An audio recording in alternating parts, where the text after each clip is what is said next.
Jan Wagenaar wil Nederlandse titel op Frieske Boeien. Proflicentie Cambuur net meer in gevaar. En Roda het goed gevoel bij Heerenveen. En dit is de sport van maandag 18 juli.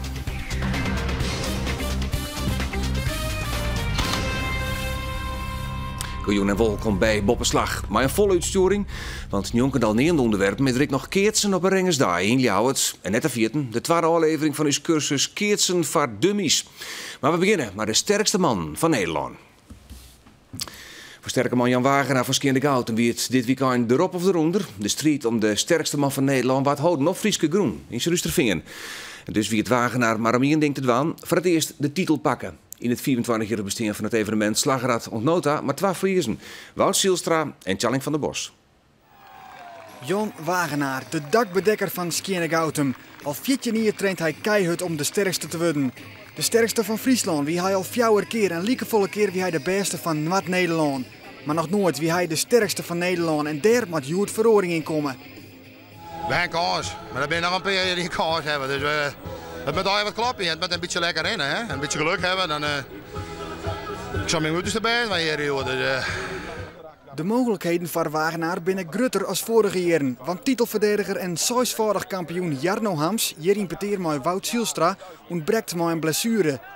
En Wagenaar moet er voortendadelijk staan. Hij is de eerste van de favorieten die in actie komt. Een gewicht van liefst 390 kilo moet verplaatst worden en hij docht dat in 16 seconden. Geen toptijd, Cecil letter blikken, want een orenfavoriet, deze Richard van der Linden, is haast 3 tellen vlugger. En Wagenaar mat dus in de achtervolging. Het tweede onderdeel is het gewichtheffen. Dat luidt Wagenaar goed en dat liet er zien. Hij heft 160 kilo de lucht in. En pas als er hielendal stilzit, vindt scheidsrechter Berend Veenenberg het goed. De concurrentie op dit onderdeel komt van Alex Monen, de sterkste man van Limburg. Hij is iedrijkskundeleraar van beroep en gaat hier voor de 164 kilo. Maar het slaagt hem net. Hij bloedt Likas Wagenaar steen op 160 kilo. En na 2 onderdelen gaan Wagenaar en Monen te geren onder leiding. nou ja, het treden en het tweede plak. Ik kan er nog net zo vol voor zeggen, hè? We hebben nog 4 dingen ook. Maar dit nemen ze net meer over zelf, hè? Die punten die pak je. Voordat de wedstrijd teruggaat is er een bijzonder treffen van oud-sterke man die in het verleden kampioen van Nederland winnen. Een soort reunie vanwege het 24-jarige bestaan van het evenement. Tjalling van der Bos ontbreekt, maar vanzelfs is Wout Zielstra de wol. Hij pakte de titel 1 keer en heeft er nog altijd grutskop. Ik heb een hele bulle van werk om het een keer te winnen. En dat heb je wel rust in het leven. Best wel. Als dat nooit won hier is, dan sterkst maar van Nederland. Dat wie een wedstrijd die heb ik altijd moeite mee om toch maar naar daar. Wie ik sterker nog en dan toch wat waren en nou wat waren. En het helpt me wel rust dat ik hem ooit een keer won heb. Nou, dan ik net lekker in het bejaardenhuis zitten letteren. Waarom naar de wedstrijd? Bij het tweede onderdeel moet eerst een trekkerbaan 4 keer omgegooid worden en vervolgens moet er nog een aantal apparaten op een wijn laden worden. De nummers 1 en 2, Wagenaar en Monen, treffen elkaar in een rechtstreeks duel. Bij het laden van de wasmachines gaat het leek op, maar op de achtergrond maakt het Monen een foutje. Het apparaat moet recht doorheen op de wijn en dat slaagt het Monen net. Dus kan Wagenaar afstand nemen. Hij pakt de grote vriezer op, of is het een koekblikje, en hij wint het onderdeel.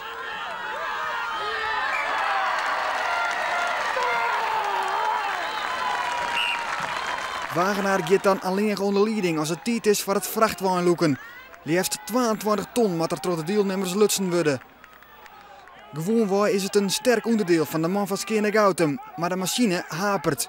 Wagenaar verspielt punten op de concurrentie die het akelig dichtbij komt.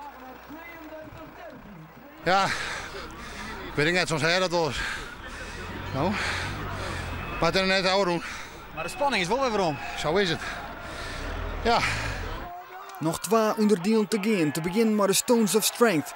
5 stien van 120 en 180 kilo op een plateau tillen en het slaagt het Wagenaar om ze er alle keer op te krijgen.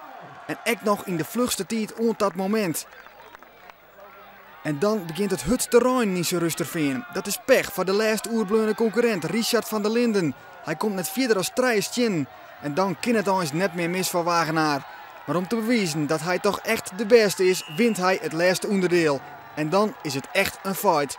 Jan Wagenaar is de sterkste man van Nederland. Jan Wagenaar 24 Wij gaan snel. Jij bent de sterkste. We zijn binnen 5 minuten bij u terug met de... Ja, snelste tijd.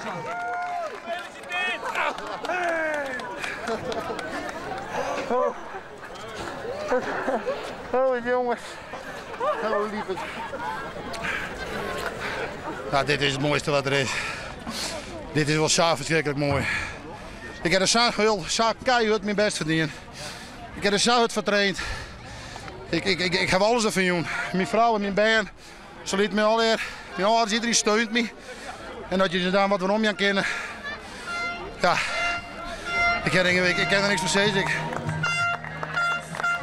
En wat je nou, ja, dat zal Europa of de wereld worden. Maar ja, je moet ook wel realistisch zijn. Maar als ze me bellen hebben toch mooi omdat ze van Nederland de sterkste bent, dan vlieg ik erheen. En dan, ja, wie zal zeggen, je kan wel wat vanzelf. Hè.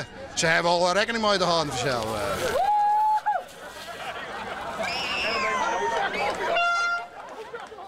Ja, mooi. Cambuur heeft een flinke stap op wijs zetten naar financiële zoens. De club is toch de KNVB van categorie 1 promoveren naar categorie 2.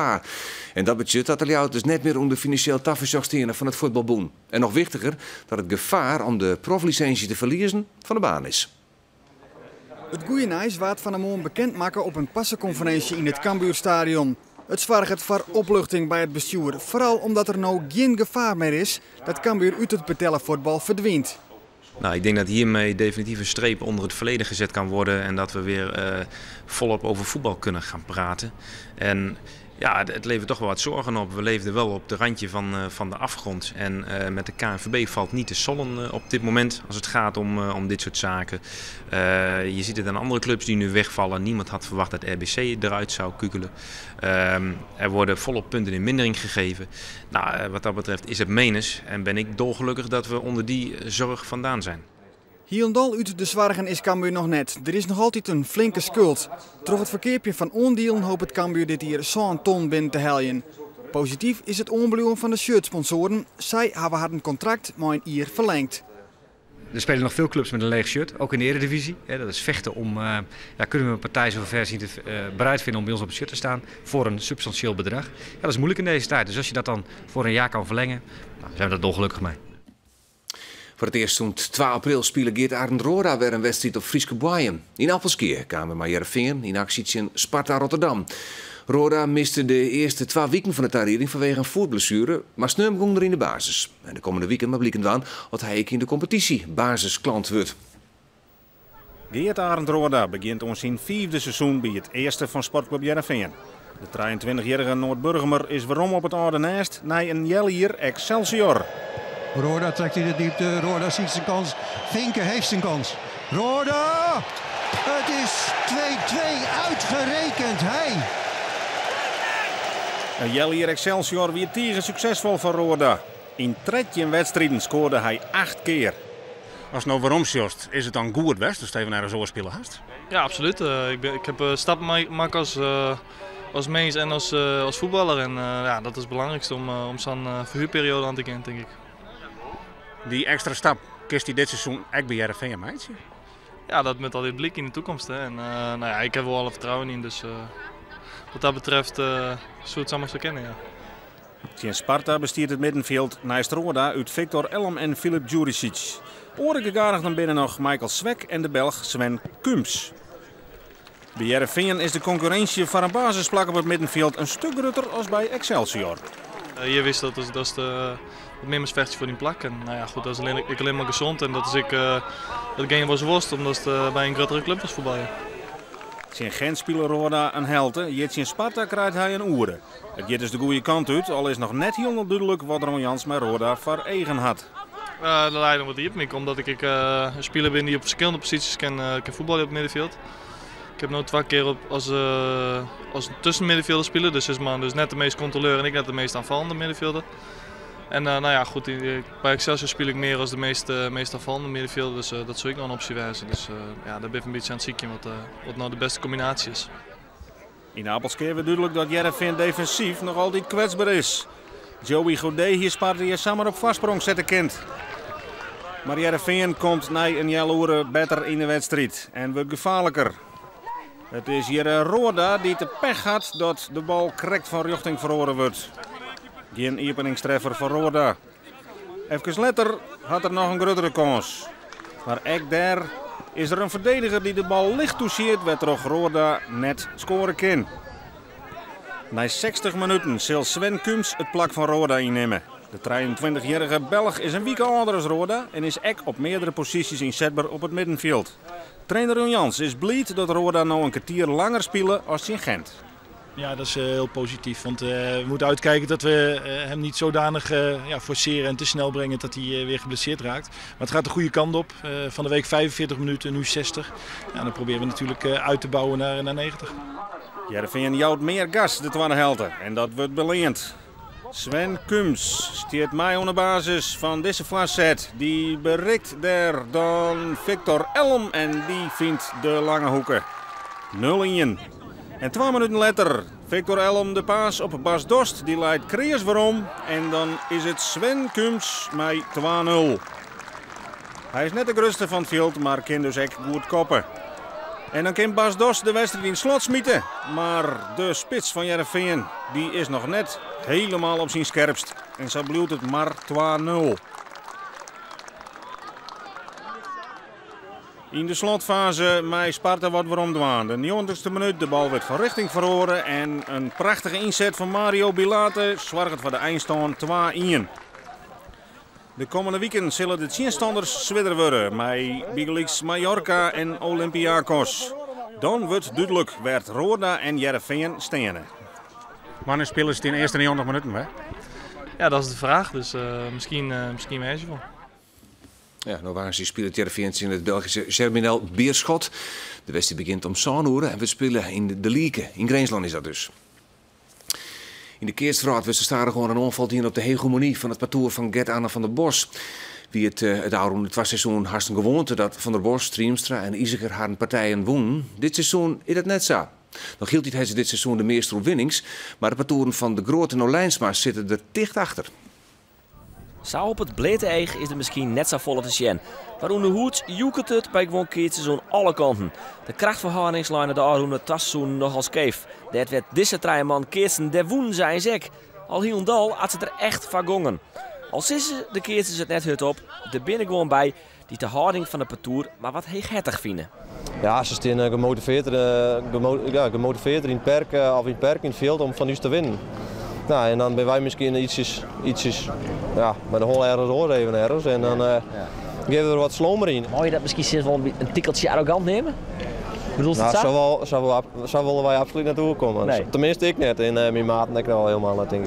Nee, maar zo'n houding, dat is van, we weten eigenlijk wel dat we de beste winnen. Wat ik me heel goed voorstellen kan, want dat liet je bij jou een keer weer zien. Nou ja, dan... Nou ja, dat zei je wel, maar met zo'n rol. Om daar alle weekend weer kleer van te stomen, dat is ook heel moeilijk. En elke keer mijn werk geconcentreerd werden. Nou, je bedenkt, je gaat een keer daar ik net en dan kun je gewoon heel makkelijk aangaan. Nou, ik weet net als we dat arrogantie nemen was dat maar zo wil ik het net nemen. Nee. Vanzelfs, ze spreken haar net uit. Maar wel is het zo dat de keertjes het laatst winnen willen van de PC-winners van de laatste 2 jaar. Ja, ik merk het van mezelf wel. Ik mag graag het aan de keertje. Het is wel, ik kom uit de beide dezelfde categorie, de jongenswaai.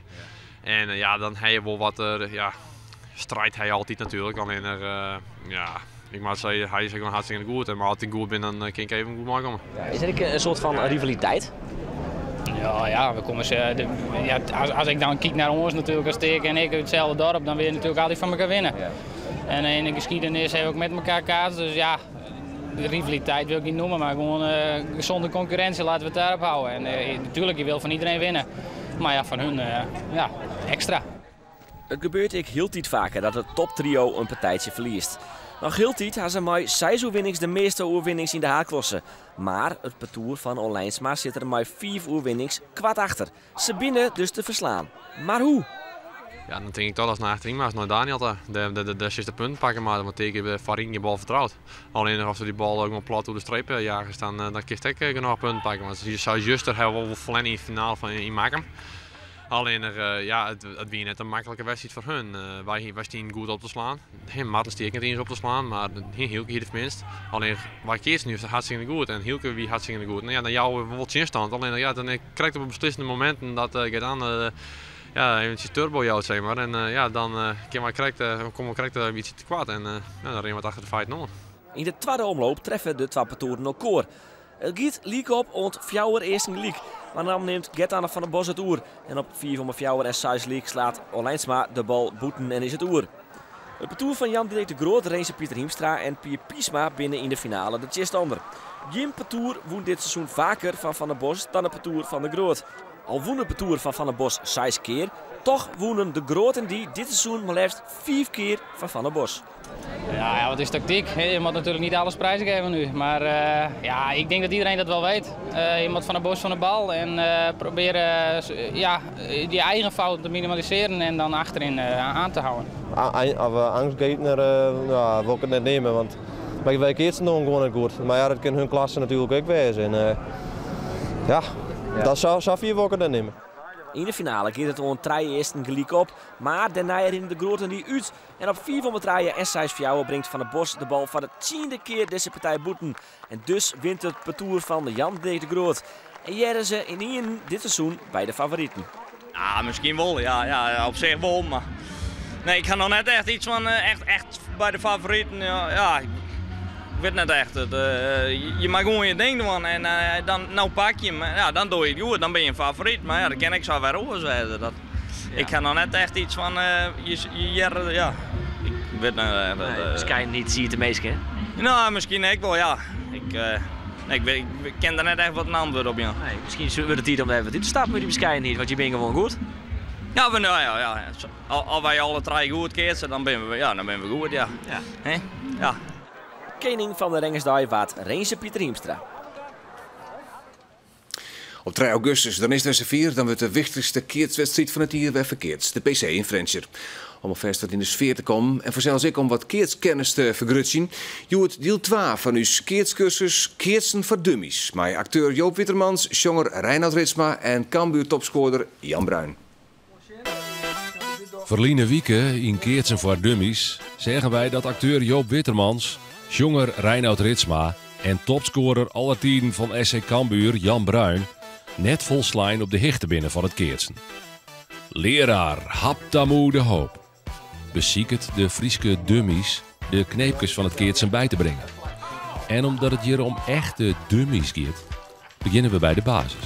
Het materiaal van een Keertsen bestaat uit een bal en uit een wand. De vorige keer hebben we behandelen hoe de opslagpartij en de uitslagpartij punten hellen kennen. In deze aflevering zal Haptamoe, de keertsgoeroe, uitlezen wat boetsen is. Boetsen? Nee, ik weet het net. Ik maak mijn auto wel eens boetsen, maar daar houdt het mij op.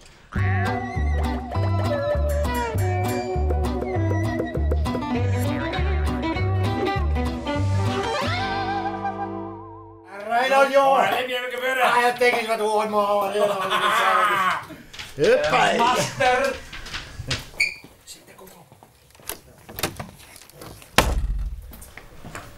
Goedemorgen. Goedemorgen, master.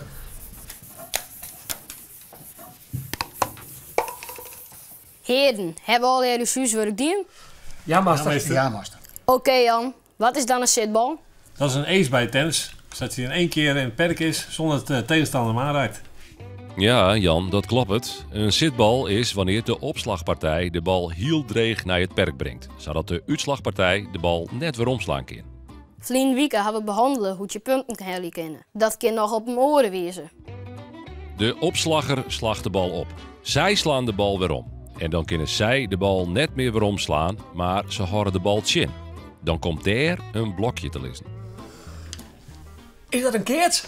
Ja, dat nemen we een keerts. Daarna moet je nog een keer opslaan. Als er dan nog een tweede blokje komt te lezen, dan moet ze ruien. Dan wordt de opslagpartij de uitslagpartij en dan komt de uitslagpartij om een opslag te staan. En dan is het de bedoeling dat ze de keerts van het chinstander voorbij slaan. En op dat slagget verzin je daar punten mooi. Duidelijk?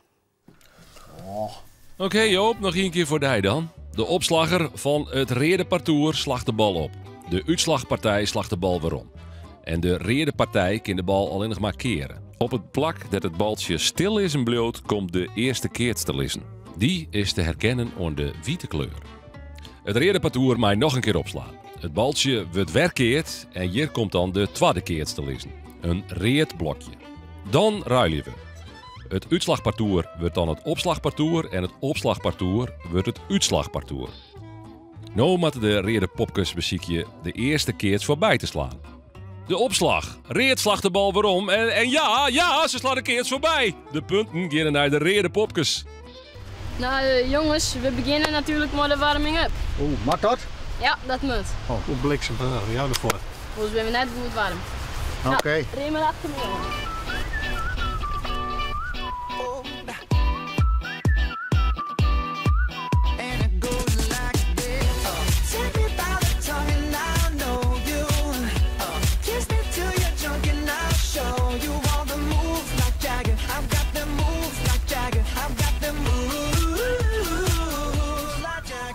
Je weet maar de hand, lezen sa.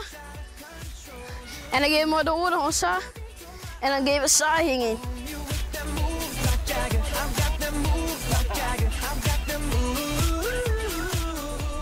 Hey, kom op nou!